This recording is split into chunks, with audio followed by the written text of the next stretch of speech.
Welcome to SethCraft. I'm currently building a 20 by 30 workshop and it's time to install the trim. Now you notice I'm putting the trim on before I have the siding on.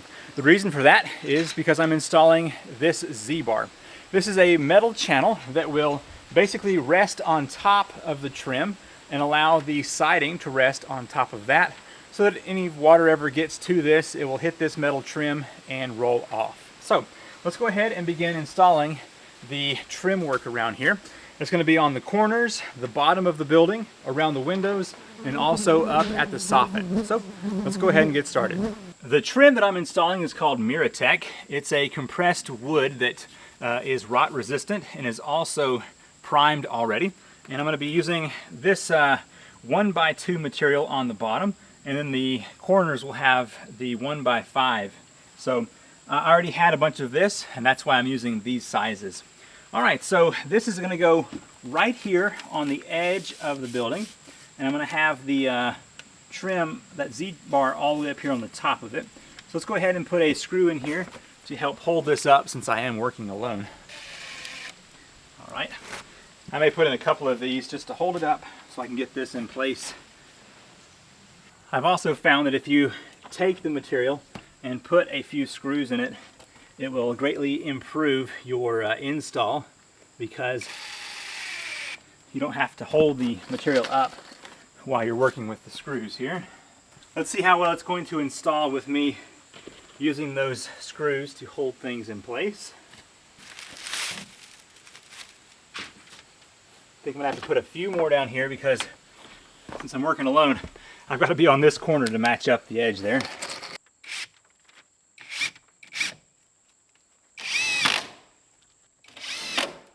These Miratec pieces come in 16 foot, so I should have close to 2 feet left over here. I need 168 3/4. There we go.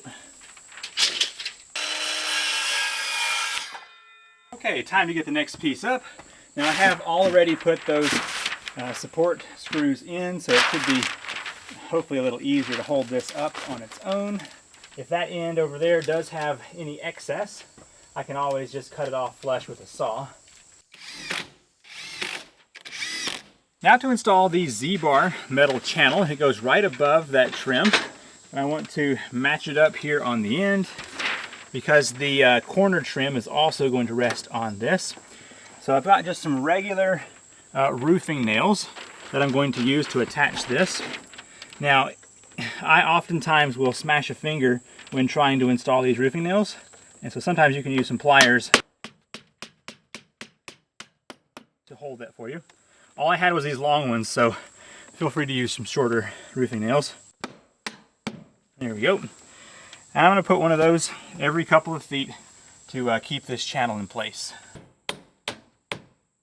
The Z-bar comes in 10-foot sections, so I am going to overlap, but only by about a 1/2 inch or so. So I'll have plenty of room there at the other end.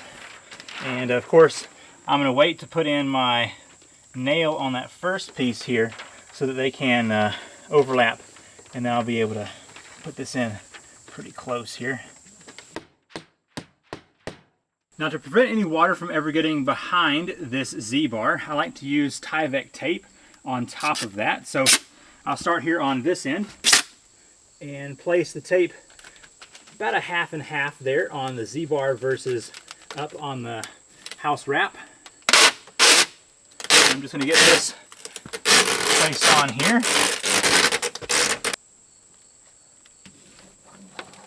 And there we go. The first set of trim is on, as well as that Z-bar and the Tyvek tape. So in the next video, whenever I put the siding on, it will rest on top of that. So any water will roll down here if it got behind there, hit that Z-bar and roll outside. It's always what you want with the water here. All right, let's go ahead and start working on this window trim and get it finished out. It's going to be pretty similar. We're going to have a top piece up here first with the Z-bar on that, and then the sides will come down, and then last there'll be a small piece up under the window. Using this piece of scrap, I can stick this up under the window here, so it's actually designed to hold this kind of trim. So my window itself is a 24-inch window.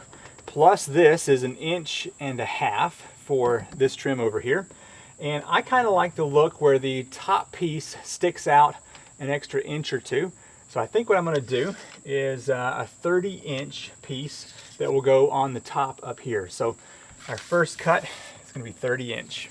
Now I like to go for practical instead of looking really pretty here. So feel free to use whatever type of trim you want on your building. You can even do bigger stuff than this, but this right here will work out well for what I'm going to use it for. That right there is going to go on the top. So I will put a couple of screws in there first. Because this fits down in that groove, it'll actually hold itself in there pretty good, but still nice to have it pre-drilled. Okay, I'm going to plop this piece down in here, hopefully.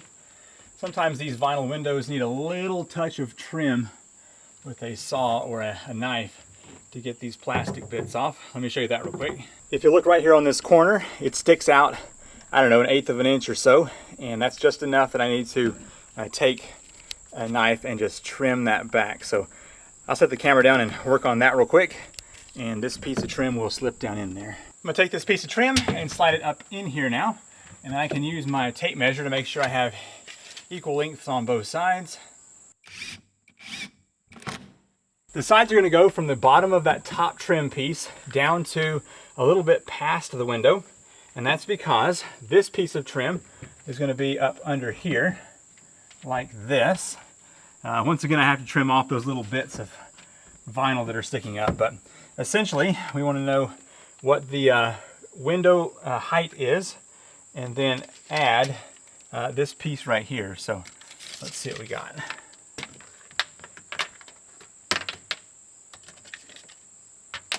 All right, 37 inches should do it for us. Okay, the side trim is going to fit up in that groove there.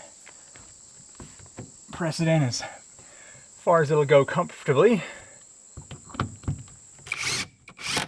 Now, coming in last is this piece up under here, which needs to be 23 inches. All right, got this one cut down. Slide this up under here. That's a pretty good fit.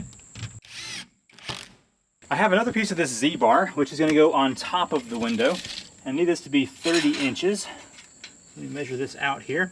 Now I'm going to attempt to cut or score this at least with a razor, and we'll see if I can bend this. So that right there. There. If not, I can always go up and get some snips, which is probably going to be the case. Okay, just picked up a pair of these 10 snips. Hopefully that will cut reasonably straight here. Now, very similar to the way the bottom trim was done, this is just going to rest up here on top of this window, matching up the sides. I've got a couple of nails here. I'm just going to hold this in place.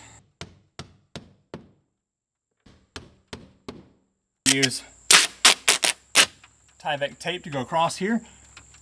No problem with going a little bit further than this flashing. So after this window is done, up next is going to be doing a little bit of trim work up by the soffit. Whenever I cut my soffit, there were a few gaps that need to be covered up, and then after that will be the corners.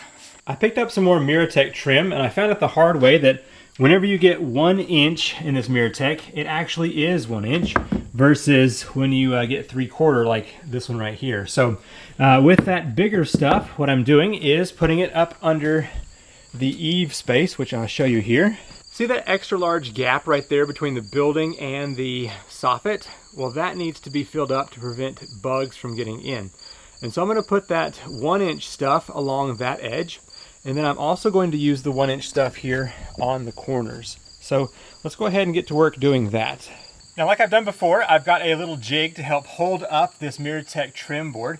And I'm going to put this up here and just screw it into the wall. And that will allow me to hold this up here and not have to hold that 16-foot board without help. So anyway, let's just go ahead and put it about right here. All it is just a couple of pieces of 2x4 stuck together. All right, move down here to the end. Now that I have my jig ready up here, I'm going to get this trim board up onto that, hopefully. there we go.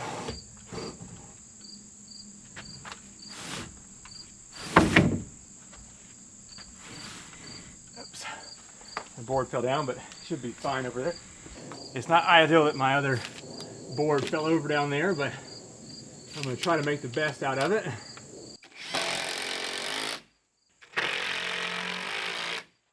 Now that I have the trim piece under the soffit, it's time to get the corner trim done. I'm going to be using that same Miratec on all of this. So let's see what we need to go from the bottom of that soffit trim, which is right there, all the way down here to the bottom trim. 1/16.5 ought to do it.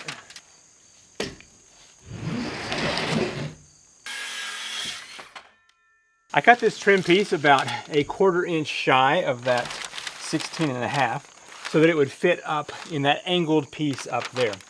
So what I want to do is make sure this is flush with the side of the building, and that way the trim that goes over here will meet up with that and have a good solid connection there and not have too much of a gap. So, all right, just like with up top, I'm going to be using some screws to get this attached here. Now on both the front and back of the building, I want to have a trim piece that goes here at the 10-foot mark. And I need to measure down and make sure it's at the 10 foot. Otherwise, whenever I go to add my hardy concrete board, it'll have to be cut multiple times in the middle, and that would be annoying. So I'm just going to measure down here to the bottom trim and mark at the 10 foot, and that's where the top of this trim needs to be. We got 9, 10 here. I set up my support block over here to hold this other end since I'm working alone. Now I'm going to put one screw in over here because that end over there won't be level with this one. So let's go ahead and get this matched up to the height of this one right here. Now that I have that top piece of trim across, I can put this corner on. So let's go ahead and see what we need down here to get this finished. And that will just go right there against that one. And let's see here. Similar to the other side, I'm going to flush this board all the way up to the edge of the other trim, and that will make a nice flat corner there.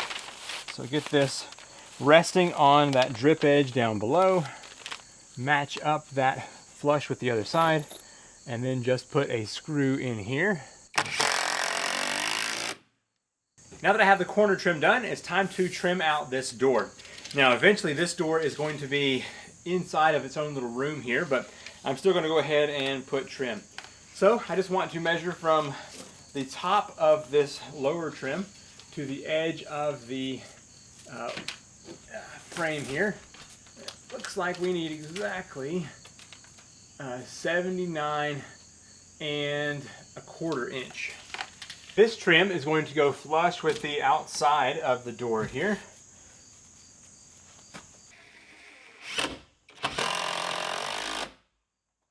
I have to admit, I procrastinated and it took me 3 weeks to get the trim finished here on the building. Now there are a few last little things that I'm going to do without you, but for the most part it is finished. Let's take a walk around real quick and I will show you the final product. For some reason I found the trim work to be harder than I anticipated.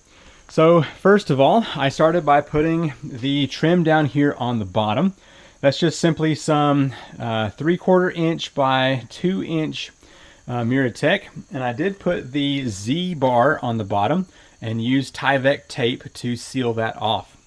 Next, I was able to get the corners installed, and for that I used the 1 inch by 4 inch. Now I found out that Miratec is actually dimensional, so when you buy 1 inch, it really is 1 inch.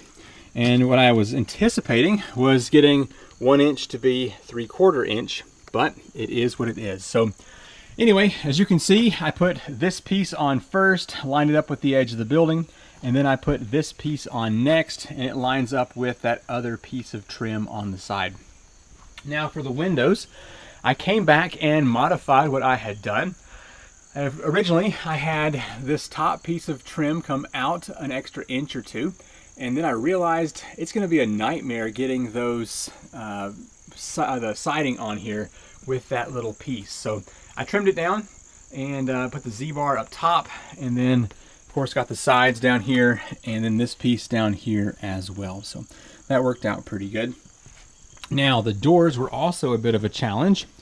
I used that 3/4 inch down here to put that on the sides. That worked out okay. And I ran out.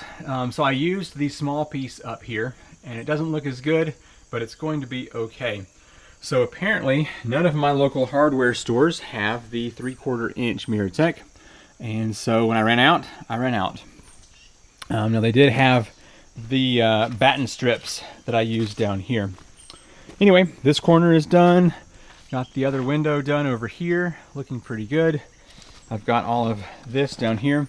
Now the Z-bar comes in 10-foot sections, and so I had to use 3 of them on the sides, and that worked out well enough. Now the door over here, I also had a little bit of an issue. I did not purchase enough of that trim, and so I had to use the 1 inch on all of this. By using the 1 inch, I don't have any of the Z-bar up top because it's too wide. But in the future, I'm going to be putting a nice big porch on this side of the building.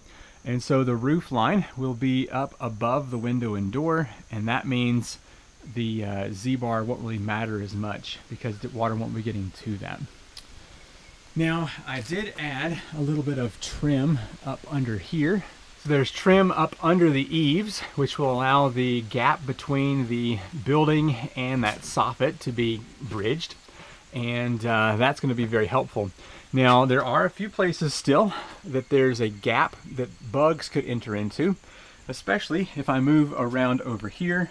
You can see that up here at the very top, right up in there. So I'm going to come back later and bridge that with some more trim to keep that gap from being exposed. And lastly, I'm going to have concrete siding below this point right here and vinyl siding above. So I had first installed this piece based on my level, and turns out I didn't have it all the way level. I had attempted to go ahead and put the Z-bar on there, but had to rip that off because it was wrong. And so I wound up taking a tape measure from the bottom down here and measuring up multiple times to get that piece of trim right there to be level. So I still have to come back and add the Z-bar on that, but that's for a later step without you. And that concludes the trim work here on the 20x30 workshop. Make sure you're subscribed so that you will be notified for the next step in this build, which is going to be putting the hardy board siding on the side of this building. That's going to be a heavy and fun step for me. Thanks for watching. I'm Seth with the SethCraft Workshop, and I will see you in the next video. Bye.